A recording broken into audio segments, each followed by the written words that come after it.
Pai do Senhor, meus irmãos, você está no canal EBD e Você, um canal feito para você. Eu sou o professor Janilson e nós estamos aqui de volta para darmos continuidade aos comentários das lições bíblicas editoras CPAD, classe de juvenis. A classe de juvenis está estudando esse trimestre a temática Avivamento para a Juventude. E hoje a lição de número 8 traz por título o derramamento do Espírito Santo. Então nós vamos estudar esses pontos que nos fazem compreender como Deus derramou o seu Espírito no dia de Pentecostes e como esse movimento ou como essa ação divina, espiritual, chegou até os nossos dias. Como essa mensagem tem chegado a nós e como nós temos a recebido e qual é o propósito de Deus em derramar o seu Espírito sobre toda a carne. Continuando aqui, o nosso versículo da lição diz: porque a promessa vos diz respeito a vós, a vossos filhos e a todos os que estão longe, a tantos quantos Deus nosso Senhor chamar. Atos 2, versículo 39. Então esse é o versículo da nossa lição, que dá toda a tônica da atualidade e também da universalidade desse dom espiritual. A leitura bíblica em classe não poderia ser diferente. Está em Ezequiel capítulo 36, versículo 25 a 27, também Joel, capítulo 2, versículo 28 a 32, onde está mais claramente profetizado o derramamento do Espírito. A nossa lição, queridos, como de costume, ela está esboçada em 3 tópicos. O primeiro tópico é a grandeza da promessa pentecostal no Antigo Testamento. O segundo tópico é a universalidade da promessa pentecostal em um Novo Testamento. E o terceiro tópico é uma promessa para hoje. Então nós vamos estudar a promessa feita no Antigo Testamento, o cumprimento no Novo e como isso chegou ou se estende e nos alcança no dia de hoje. Por isso convidamos você a nos acompanhar no comentário dessa lição.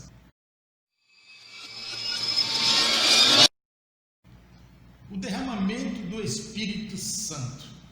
Esse é o assunto que nós vamos discutir agora.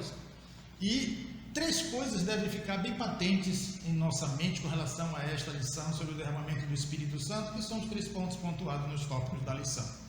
O primeiro ponto que deve ficar bem fixo para nós é a grandeza da promessa. E aí nós vamos estudar no tópico 1, esse ponto, falando da magnitude, falando de como Deus prometeu e como essa promessa alcançaria todos, quando Deus ali disse que derramaria sobre toda a carne.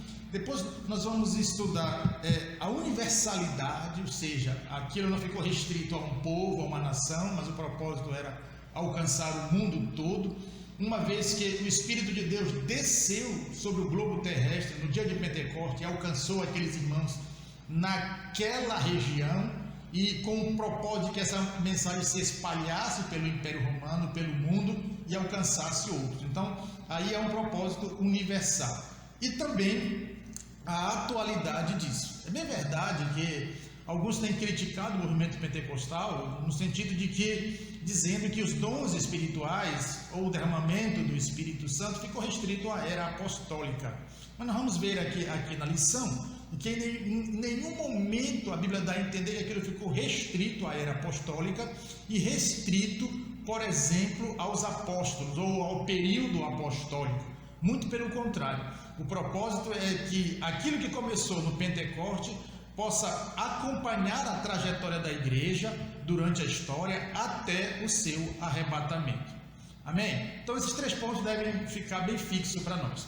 E aí, o nosso comentarista ele traz aqui na sua introdução algo muito bom, que ele diz assim: do primeiro capítulo de Gênesis ao último capítulo de Apocalipse, o Espírito Santo está presente. O Espírito Santo sempre esteve em ação. Você vê que quando o livro de Gênesis começa, ele começa dizendo que o Espírito de Deus pairava sobre a face das águas. Então veja o Espírito presente, né? E em Apocalipse nós vemos novamente o Espírito de Deus em ação. Inclusive lá no Apocalipse ele é chamado de os 7 Espíritos de Deus, para falar da plenitude desse Espírito. Não é que Deus tem 7 Espíritos, mas a palavra 7 ou o número 7 na numerologia bíblica traz a ideia de completude, algo pleno, algo completo.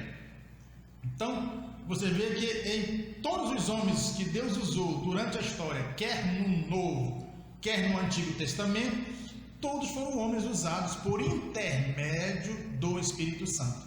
No Novo Testamento, o Espírito vinha sobre pessoas determinadas, de forma esporádica, para um propósito determinado. No Novo Testamento, ele desceu sobre o globo terrestre e assim está sobre a igreja como um todo. Bem verdade, nós devemos fazer uma distinção aqui sobre a questão de possuir o Espírito. Veja, todo crente que aceitou a Jesus com todo o seu coração, sinceramente, tem o Espírito Santo. Tem o Espírito Santo. Agora, o revestimento, que é esse derramamento que nós vamos estudar, que é essa efusão de poder, essa capacitação divina, isso é para aqueles que crêem. Por isso que Jesus disse em Marcos que os sinais seguirão os que crêem. Então, se alguém não crê, isso não significa que ela não seja crente. Se ela não crê no batismo, no derramamento do Espírito Santo para hoje, não significa que ela não possa ser salva. Não é isso. Mas é que ela acaba abrindo mão de uma capacitação, de um poder, de uma virtude espiritual que Deus trouxe e está à disposição da igreja. Então, é apenas isso que acontece. Quer dizer, ela acaba abrindo mão de uma bênção espiritual que capacita a igreja, o crente, a suportar as agruras da vida, o capacita a propagar o evangelho, o capacita a resistir às investidas do adversário. Eu sempre gosto de dar como exemplo, usar como ilustração para o batismo no Espírito Santo, para essa efusão, esse derramamento que nós chamamos de batismo com o Espírito Santo, a ideia, por exemplo, de que você está olhando para mim, eu estou de camisa. Então, portanto, eu não estou nu, eu estou vestido. Mas se eu colocar um terno, ou seja, eu estou revestido, porque eu estou vestido com uma camisa e revestido com um terno. Quer dizer, se eu abrir mão do terno, eu continuo vestido, mas apenas estou vestido. Mas se eu lanço mão do terno, aí eu estou vestido e revestido. Então, essa é a ideia do batismo com o Espírito Santo. Então, para aqueles que não acreditam nos dons do Espírito para a atualidade, no batismo no Espírito Santo para hoje, eles estão simplesmente vestidos, fariam muito mais pelo reino de Deus e seria muito melhor para as suas vidas se eles estivessem também revestidos. Tudo bem? Então, o nosso comentarista continua dizendo assim: essa abordagem bíblica diz assim, é fundamental para compreender a autenticidade da chama pentecostal e importante para desfazer os misticismos que degeneram a verdadeira experiência com o Espírito Santo. O que ele está dizendo? Toda experiência precisa ter um respaldo bíblico. Por quê? Porque se não houver aquilo que eu falei na lição passada, por isso que todo avivamento ele é dirigido pelo Espírito Santo mediante a palavra. Então, sem palavra não há avivamento verdadeiro. Então, toda experiência espiritual também deve ser direcionada pela palavra de Deus, deve passar pelo crivo da palavra de Deus. Por quê? Porque se o Espírito Santo inspirou a palavra, ele não vai dar uma experiência a nós diferente da palavra que ele inspirou. As nossas experiências, eu acho que possam variar de pessoa para pessoa, mas em regra geral, todas vão seguir os princípios da palavra de Deus. A ilustração que eu gosto de dar para isso é relacionado ao universo jurídico, por exemplo. Pense na Constituição Federal. A Constituição Federal é a lei máxima do país. Só que nós temos direito comercial, direito tributário, direito administrativo, direito penal, direito processual penal, direito trabalhista. Então, todos esses ramos do direito, ou ramificações do direito, todos eles devem, em certo sentido, seguir os padrões da Constituição Federal. Por quê? Porque ela é a lei máxima. Se não seguir os princípios da Constituição Federal, essa lei é declarada inconstitucional, ou seja, contrária à Constituição, fora da Constituição, e, portanto, perde a sua validade. Então, assim são as nossas experiências. Cada um terá a sua experiência. A experiência ela é diferente para cada um, mas todas elas precisam seguir os parâmetros ou aquilo que a palavra de Deus nos mostra como verdadeiro. Amém? Então, continuando aqui a nossa explicação sobre essa introdução, O comentarista quer mostrar que sem palavra de Deus começa a surgir o que ele chama de misticismo, que são crenças sem respaldo da palavra de Deus. Aí alguém diz assim, não, mas a minha experiência foi assim, desse jeito. Mas a sua experiência, se ela for verdadeira, se ela for do Espírito, ela não será diferente ou não estará fora da palavra que o Espírito inspirou para servir de constituição da igreja e da vida do cristão. Então o Espírito, ele não é contraditório, ele não vai inspirar a palavra de Deus e dar uma experiência fora da palavra de Deus. Não, é diferente de um para um, mas todas vão seguir os ditames ou os parâmetros que a palavra de Deus nos inspira. Por quê? Porque essa é a palavra que o próprio Espírito inspirou. Tudo bem? Então, os escritores bíblicos foram dirigidos pelo Espírito, foram inspirados pelo Espírito a escrever esta palavra. Portanto, o Espírito dificilmente vai dar uma experiência que não possa ter respaldo nas Escrituras Sagradas. E é isso que nós temos que tomar muito cuidado com relação às experiências. Tudo bem? Então, entrando aqui nessa introdução, esse é o ponto que o nosso momento quer deixar bem claro. Experiência sem respaldo bíblico é complicado.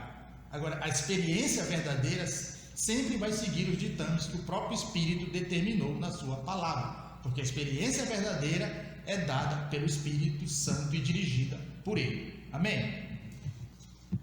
Tópico 1 da lição, queridos. A grandeza da promessa pentecostal no Antigo Testamento. E aí o nosso comentarista diz assim: a doutrina do Espírito Santo é um marco para os crentes pentecostais. Perfeito. O que é que o pentecostalismo tem de diferente em relação aos outros avivamentos ou às outras profissões de fé, os outros ramos do protestantismo? É que o pentecostalismo, ele traz como ênfase a ação e a pessoa do Espírito Santo.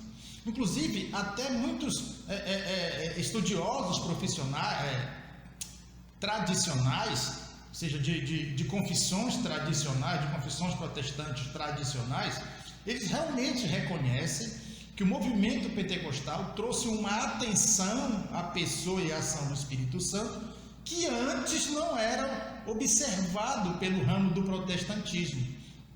Eles reconhecem isso. Ou seja, a partir do movimento pentecostal, a pneumatologia, que é a doutrina do Espírito Santo, ela passou a ficar mais em evidência.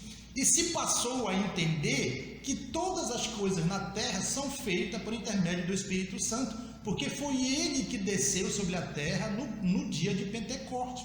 É ele que está com a igreja aqui.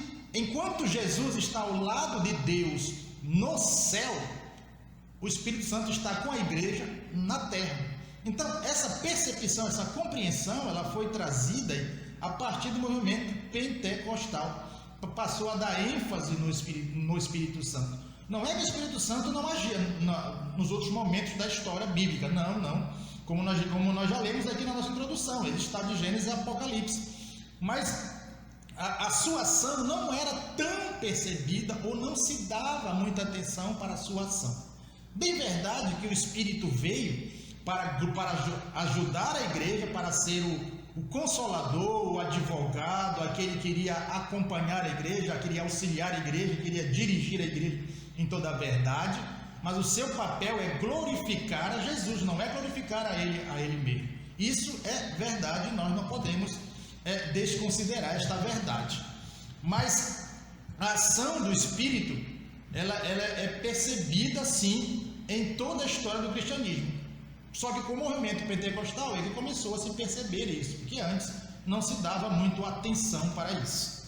O nosso comentarista continua dizendo que o que aconteceu no dia de Pentecostes, que era aquela festa chamada Festa das Semanas, 7 semanas após a Páscoa, né? Ou 50 dias após a Páscoa, né? Porque era 7 semanas, no outro dia era o Pentecostes, 50º dia, né? Nessa festa, quando o Espírito Santo desceu sobre os discípulos ali em Jerusalém, no cenáculo, o nosso comentarista mostra isso como o clímax daquilo que Deus havia prometido lá no Antigo Testamento, especialmente no livro de Joel, né? Então, veja, nossa leitura bíblica em classe, ela tem 2 textos. O de Ezequiel 36, 25 a 27, fala de uma conversão do coração. Fala da conversão propriamente dita. Então, a ênfase está na conversão e na sinceridade do coração. O texto de Joel já fala da efusão do poder do Espírito Santo sobre aqueles que receberiam esse dom, o dom do batismo com o Espírito Santo. Tudo bem? Então, são essas duas coisas que nós precisamos entender nesse primeiro tópico, que está relacionado ao texto de Ezequiel, que fala de uma conversão sincera e verdadeira, de um mudar do coração, de um coração de pedra sendo mudado para um coração de carne. Isso fala de uma conversão sincera. E o texto de Joel, que fala que nos últimos dias Deus derramaria sobre toda a carne, e aí as experiências teriam um lugar em mais evidência, que o texto diz, vossos filhos e vossas filhas profetizarão. Veja a experiência. Vossos velhos terão sonhos. Veja a experiência. Esse sonho é o sonho dado pelo Espírito. Vossos jovens terão visões, ou seja, visões dadas pelo Espírito, como aquela visão, por exemplo, que Pedro teve antes de ir à casa de Cornélio, quando ele viu um lençol que descia do céu segurado pelas quatro pontas, e dentro do lençol havia todo tipo de animais. Então foi dada uma visão a Pedro. Por quê? Porque Pedro teve a experiência do Pentecostes. Amém? Tópico 2 da lição, queridos, diz a universalidade da promessa pentecostal em um Novo Testamento. Então veja, nós estudamos agora há pouco no tópico a grandeza dessa promessa, e agora vamos estudar a universalidade. E o nosso versículo da lição, ele é significativo, porque ele vai falar tanto da atualidade dos dons, como da universalidade.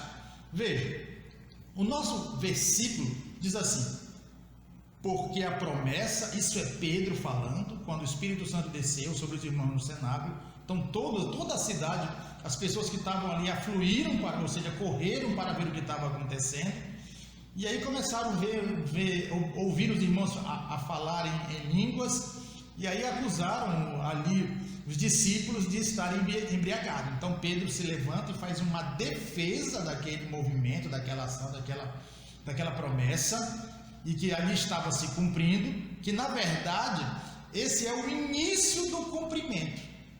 Por isso que ela se estende até nós. Porque se na época dos apóstolos já eram os últimos dias, como Pedro disse, imagina nós agora, nós mesmos que estamos nos últimos dias. Então nós estamos muito mais incluídos nessa promessa da atualidade dos dons, e que ele se estende a nós.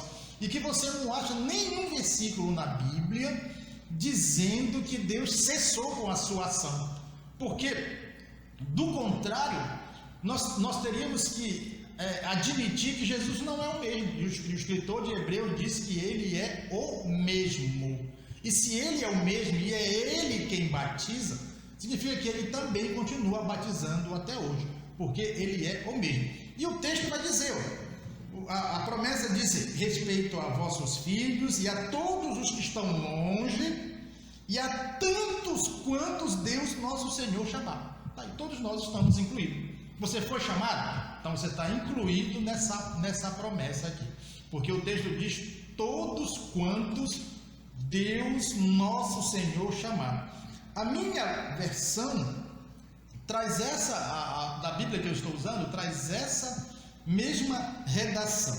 Então, enquanto no Antigo Testamento estava no nível da promessa, no Novo Testamento está no nível do cumprimento. E aí o nosso comentarista, no subtópico 1 aqui, quando ele traz a expressão toda a carne, no último parágrafo ele traz a seguinte descrição, ele diz assim: embora inicialmente dirigida ao povo judeu, a promessa pentecostal alcançaria todos os que reconhecem Jesus como Senhor e Rei de todos os lugares e épocas. Ou seja, a promessa é de respeito a todo crente que crê. Agora ele precisa crer nisso. Por quê? Porque Jesus falou em Marcos 16, que os sinais, esses sinais, essas evidências, seguiriam os que crê. Ele não disse que seguiriam todo mundo, mas os que crê. Então veja que eu preciso crer nisso para receber. E por que eu creio? Porque está nas Escrituras. Por que eu creio? Porque Jesus prometeu ele batizar. Então, quem batiza é Jesus. O Espírito procedeu do Pai, mas quem batiza no Espírito Santo é Jesus. E aqui eu tenho alguns versículos para mostrar essa universalidade e essa ação de Deus sobre a igreja, ou para a igreja. Por exemplo, Marcos 1:8 diz assim: ele, porém, vos batizará com o Espírito Santo. Veja, isso está em Marcos. Em Mateus 3:11 traz a mesma redação: ele vos batizará com o Espírito Santo e com fogo. Veja que esse com fogo, eu já vi uma exposição tentando mostrar que o batismo com o Espírito Santo é para um grupo e o batismo com fogo é para outro grupo. Bem verdade que muitas vezes a palavra fogo na Bíblia tem a ideia de condenação, de juízo, mas no contexto desse versículo não, porque a redação, a descrição do texto, aquilo que está escrito em Mateus 3:11, não permite pensar que Jesus estivesse falando de dois grupos diferentes. Ele está falando para o mesmo grupo. Ele diz, o Mateus está dizendo que Jesus batizaria com o Espírito Santo, e esse ele é uma conjunção aditiva, coordenativa aditiva, ou seja, ele está acrescentando algo com o Espírito Santo e com fogo, ou seja, tanto o Espírito Santo como o fogo é para o mesmo grupo. Isso está no texto. Qualquer professor de português vai entender que isso aqui está direcionado ao mesmo grupo. Se Jesus tivesse dito, ele vos batizará com o Espírito Santo e batizará outros com fogo, aí tudo bem. Mas a descrição do texto não permite isso. A descrição do texto nos mostra que tanto o batismo quanto o fogo, tanto o Espírito quanto o fogo, na verdade é direcionado para o mesmo grupo. Ele vos batizará com o Espírito Santo e com fogo. Na verdade, com fogo está se referindo ao poder do Espírito Santo, que é um poder iluminador, que é um poder purificador. É isso. Então, tanto o Espírito Santo como o fogo é para o mesmo grupo. Aqui Jesus não está falando de dois grupos diferentes.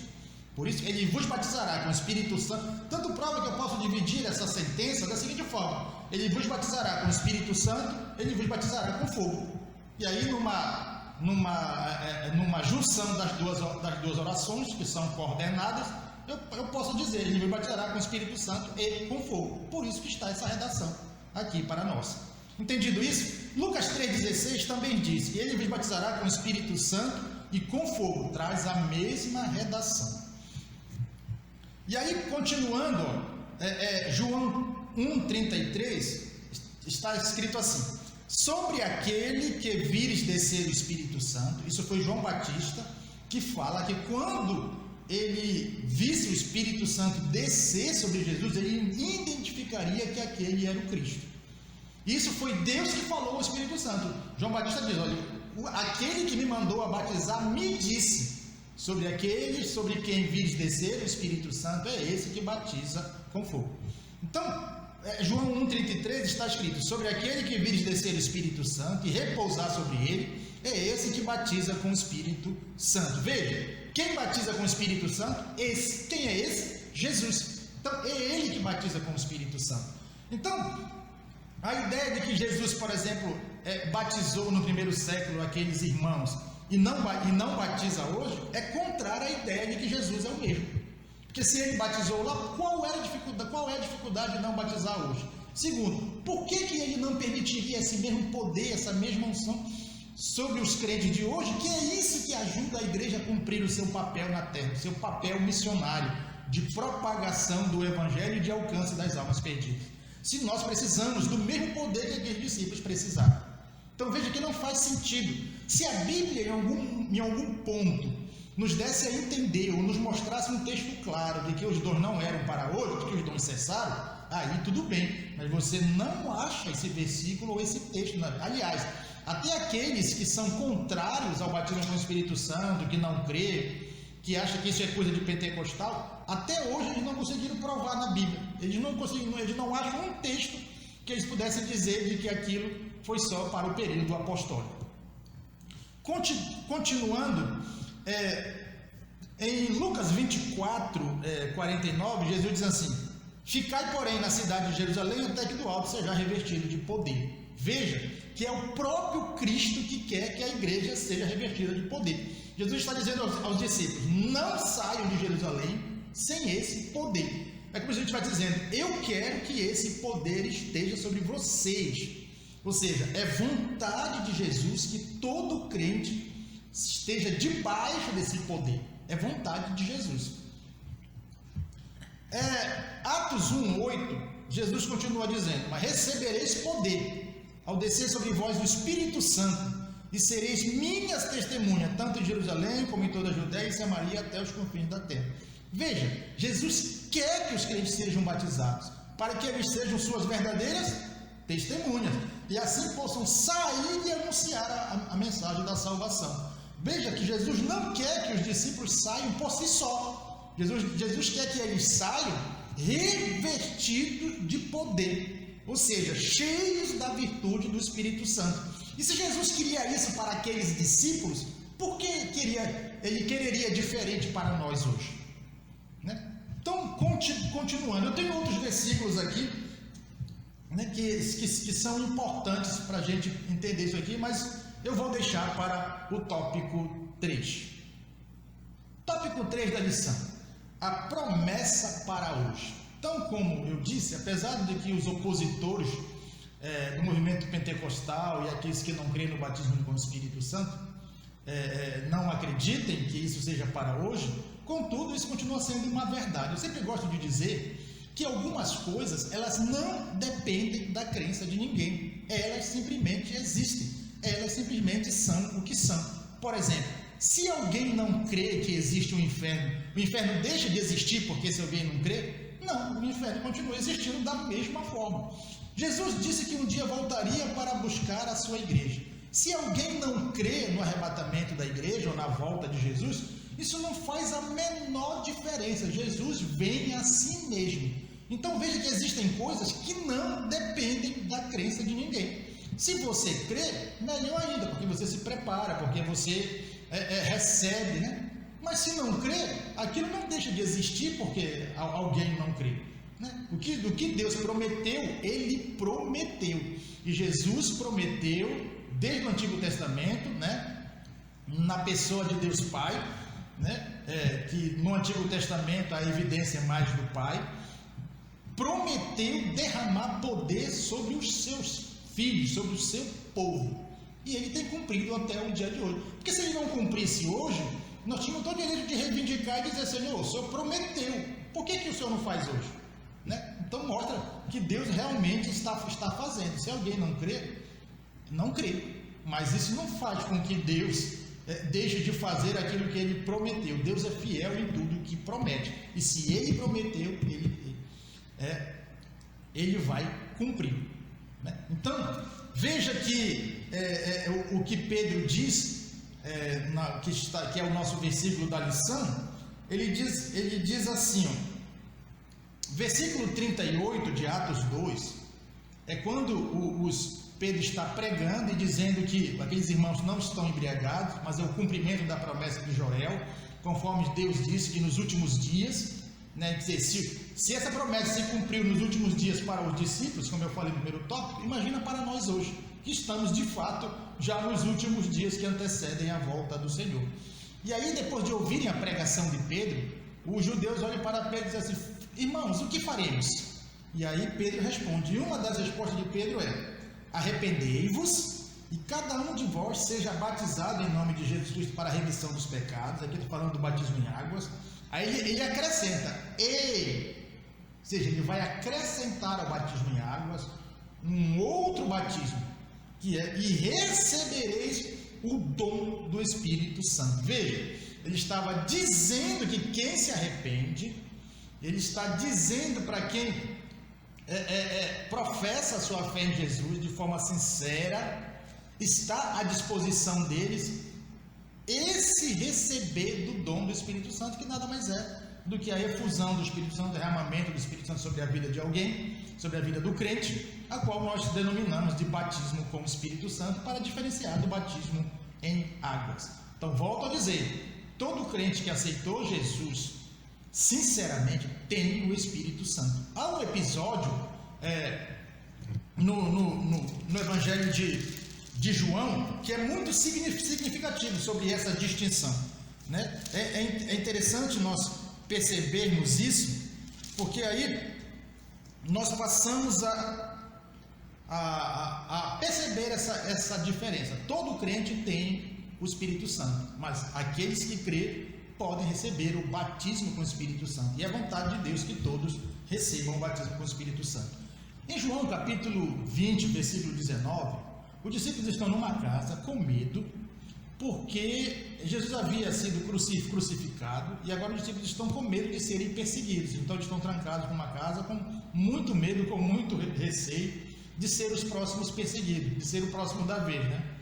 E quando chega no versículo 19 do capítulo 20 de João, está dito assim: ao cair da tarde naquele dia, o primeiro dia da semana, trancadas as portas. O primeiro dia da semana foi o dia que Jesus ressuscitou. Trancadas as portas, onde estavam reunidos os discípulos, com medo dos judeus, diz o versículo 19, veio Jesus e pôs-se no meio dele e disse: Pai seja convosco. Então veja que as portas estão trancadas, Jesus aparece no meio deles e disse: Pai seja convosco. Né? Quando chega no versículo 22 de João 20, do seu Evangelho, diz assim: e também dito isto, que Jesus havia dito que o Pai o enviou, e agora Jesus estava enviando eles. E havendo dito isto, soprou sobre eles e disse: recebei o Espírito Santo. Então veja, Jesus aparece no meio deles e disse: recebei o Espírito, porque até a ressurreição de Jesus, como eu disse, o Espírito vinha esporadicamente sobre determinadas pessoas, mas a partir da ressurreição nós temos um novo contexto espiritual. Jesus aparece no meio do discípulo e diz: recebei o Espírito Santo. E o texto diz que ele sopra sobre eles. Veja bem, isso aqui não pode constituir doutrina, não é para todo mundo estar soprando sobre os outros, mas está dizendo o que Jesus fez aqui. Então Jesus soprou sobre eles e eles receberam o Espírito Santo. Mas no dia de Pentecostes eles foram o quê?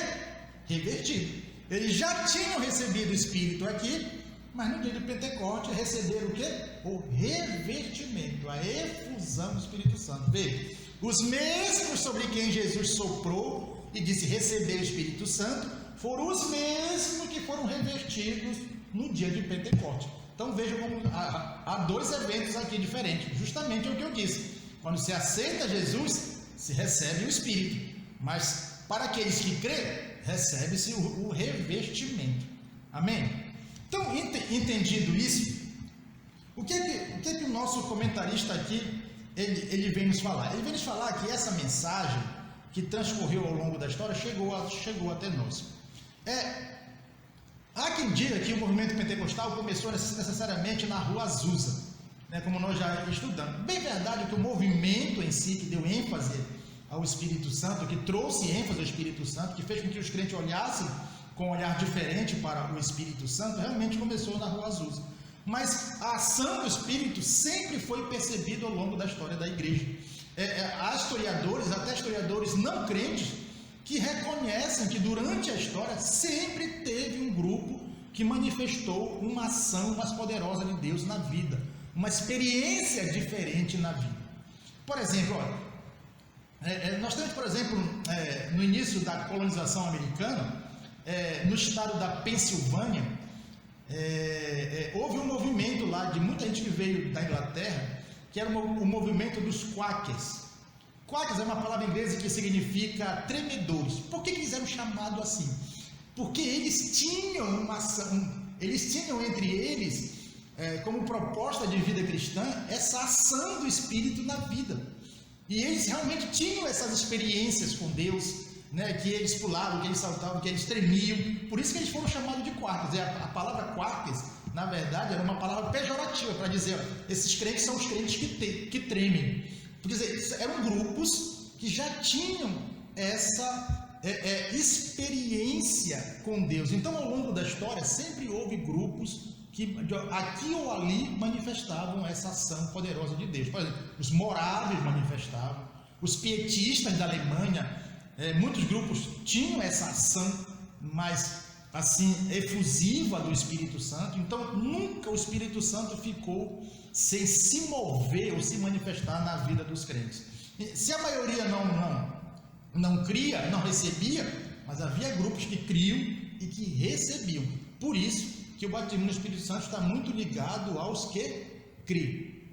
Veja que Marcos 16:17, que é um texto extremamente importante, né? Está escrito: esses sinais seguirão os que creem, em meu nome expulsarão demônio, falarão novas línguas. Falarão novas línguas. Essa ideia aqui de falarão novas línguas, a ideia do grego nesse versículo é de falarão novas línguas debaixo do poder.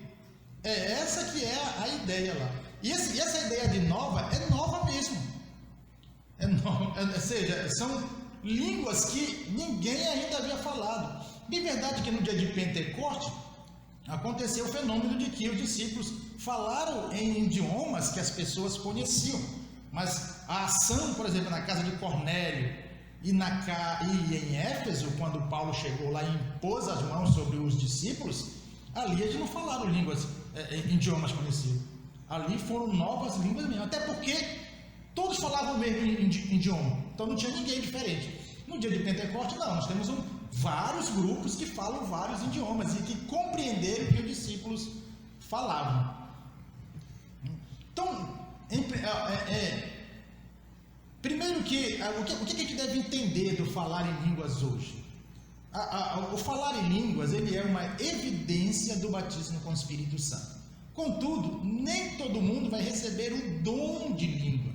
Eu tenho que entender a língua como sinal do batismo, ou como evidência do batismo, e a língua como dom que está lá descrito em 1 Coríntios capítulo 12, né, que é um texto até muito bom, que eu vou abrir aqui a minha Bíblia para nós falarmos desse texto de 1 Coríntios capítulo 12, que é o texto dos dons espirituais. Veja que, por exemplo, então, como eu ia dizendo, quem fala línguas, ou quem é batizado pelo Espírito Santo, fala línguas, mas pode ser que ele nunca mais fale línguas. Por quê? Porque ele pode não ter recebido o dom de língua, ele pode ter recebido outro dom, um dom de revelação, ou o dom de, como aqui Paulo descreve, né? Ele pode ter recebido o dom de palavra da sabedoria, o dom de fé, mas o batismo ele é evidenciado pelo falar em língua, mas nem todo mundo vai receber o dom de língua. É bem verdade que nós, muitas vezes no nosso meio, nós supervalorizamos o dom de língua em detrimento de outros dons, mas Paulo descreveu 12 dons, mas a gente parece que só olha para um, né? Não sei se você tem percebido isso, né? Então, quem fala línguas, ou quem tem o dom de língua, ele pode falar uma língua conhecida na terra, que foi o que aconteceu no dia de Pentecoste, ou ele pode falar uma língua que não é conhecida na terra. Eu não estou dizendo aqui que ele fala a língua dos anjos, não é isso, mas é uma língua espiritual, é uma língua que ele não entende o que está falando. Contudo, essa língua que ele não entende o que ele está falando, que Paulo diz que fala em mistério com Deus, a gente chama de língua de edificação, porque por mais que a sua mente fique infrutífera, ou seja, por mais que ele não compreenda com a sua mente, mas o seu espírito é fortalecido. E Paulo diz em 1 Coríntios capítulo 14, versículo 12, ou melhor, 14, 2, Paulo diz assim: pois quem fala em outras línguas, quando Paulo diz outras línguas, é diferente da língua que ele fala, ou seja, é uma língua que ele não sabe, que ele não aprendeu, não fala a homens, senão a Deus, visto que ninguém o entende, e em espírito fala mistérios. Ou seja, essa língua desconhecida na terra, que é uma língua que se fala pelo impulso do Espírito, não algo aprendido, como às vezes a gente vê que fica repetindo a mesma coisa, mas quando fala pelo impulso do Espírito, ele fala mistérios com Deus, e é por isso que o seu Espírito é revertido. Por quê? Porque o Espírito Santo, é como se o Espírito Santo impulsionasse o Espírito dele a falar e a glorificar a Deus. Então é uma língua, a gente chama de língua de edificação, outros chamam de língua de oração. São pessoas que oram em língua, que não entendem que estão orando, mas que o seu espírito está sendo fortalecido. Há situações, eu já vi vários testemunhos de pessoas que falaram em línguas, mas falaram em idioma conhecido. na terra, em alguma situação que Deus usou alguém em língua. Nós temos exemplos de missionários, né, que não sabiam falar a língua dos povos para onde foram enviados, que quando falaram línguas, eles estavam falando na verdade o idioma daquele povo. Então veja que o falar em línguas ou o dom de língua, ele pode ser uma língua conhecida ou uma língua desconhecida na terra. Tudo bem aí? Entendido isso? Então, entendido isso, irmãos, eu tenho aqui ainda outros versículos que podem explicar esse falar em língua, né, que é um dos dons do Espírito Santo e que também é a evidência do batismo com o Espírito Santo. Há ramos do pentecostalismo que acredita que pode existir outras evidências para o batismo com o Espírito Santo. Mas quando a gente olha para o texto bíblico, para o que o Novo Testamento fala, todas as vezes que os irmãos foram batizados, eles falaram em línguas. Por isso é que se crê que a evidência é falar em língua. Pode ser que ele não fale mais, tenha recebido outro dom, o dom de língua, o dom de revelação, ou o dom de palavra de sabedoria, ou palavra da revelação, ou possa ter recebido o dom da fé, ou o dom de discernimento do Espírito, porque é o Espírito que distribui a cada um, né, conforme ele quer. Tudo isso é possível, mas a gente percebe que toda vez que no Novo Testamento alguém foi batizado no Espírito Santo, ele falou em línguas. Em Atos capítulo 10, que é o episódio de Cornélio, né, ou na casa de Cornélio, quando Pedro estava ali pregando a palavra, o texto diz que Pedro estava pregando a palavra, né? E quando ele estava pregando a palavra, o texto diz que o Espírito caiu sobre aqueles irmãos. É uma expressão para dizer que aquilo veio de repente, né? Os irmãos não estavam esperando aquilo. É bem provável que o que Pedro estava falando tinha a ver com a palavra da salvação do Cristo e tinha a ver com a experiência que eles haviam recebido no dia de Pentecostes. E aqueles irmãos creram na palavra de Pedro, por isso que o Espírito desceu sobre eles, porque os sinais seguem os que creem. Eles ouviram e creram. Possivelmente Pedro, foi isso que aconteceu. E porque eles creram, o Espírito veio sobre eles e eles falaram em línguas. Veja, ainda Pedro falava, diz o capítulo 10 de Atos, versículo 44, ainda Pedro falava estas coisas quando caiu o Espírito Santo sobre todos os que ouviram a palavra. Então eles ouviram e creram. É provável que Pedro falou da salvação em Jesus e da experiência de receber o Espírito Santo que havia acontecido no dia de Pentecostes. E os fiéis que eram da circuncisão, ou seja, os judeus que haviam acompanhado Pedro até a casa de Cornélio, os judeus que eram da circuncisão, ou os fiéis que eram da circuncisão, que vieram com Pedro, admiraram-se, porque também sobre os gentios foi derramado o dom do Espírito Santo. Pois, olha, o dom do Espírito Santo aqui é o quê? O batismo. Não é aquela lista de dons em 1 Coríntios 12, são dons que o Espírito Santo concede. Mas aqui a gente está falando de dom porque o batismo com o Espírito Santo é uma dádiva de Deus, é um dom de Deus, é algo que o ser humano não merece, mas que Deus concede pela sua graça e bondade, e porque ele também havia prometido. O dom do Espírito Santo, pois ouviram falar em línguas e glorificaram a Deus. Então veja que lá foi só judeu no dia de Pentecostes. Aqui os gentios já começam a ser alcançados. E por onde Paulo ia pregando essa mensagem e as pessoas iam recebendo o batismo no Espírito Santo. Amém? Veja que o batismo com o Espírito Santo está muito associado à imposição de mão. Não significa que a pessoa é batizada só com isso. Não, mas há uma associação. Porque, por exemplo, em Atos 8, versículo 14, está escrito assim: os apóstolos, e aí eu vou resumir aqui, né, ouvindo que Samaria recebera a palavra de Deus, enviaram-lhe Pedro e João, os quais aí oraram por eles para que recebessem o Espírito Santo. Então lhes impuseram as mãos e receberam o Espírito Santo. Eu encurtei aqui alguns pontos da redação, mas a ideia do versículo 14 do versículo 17 é essa. Então, Pedro e João oravam pelas pessoas, colocavam as mãos sobre elas, as pessoas iam recebendo o batismo com o Espírito Santo. Mesma coisa aconteceu em Atos dos Apóstolos, capítulo 19, quando Paulo chegou em Éfeso. Paulo chegou lá e disse assim: recebeste vós o Espírito Santo quando creste? E aí disseram: nós nem sequer ouvimos que existe Espírito Santo. Aí o texto continua dizendo lá na frente: e havendo-lhes Paulo imposto as mãos, veio sobre eles o Espírito Santo e falavam em línguas e profetizavam. Então Paulo disse: vocês já receberam o Espírito Santo? Nem sequer sabíamos que existe o Espírito Santo. Então Paulo falou a eles e orou impondo as mãos sobre eles. E eles falaram em língua e profetizaram.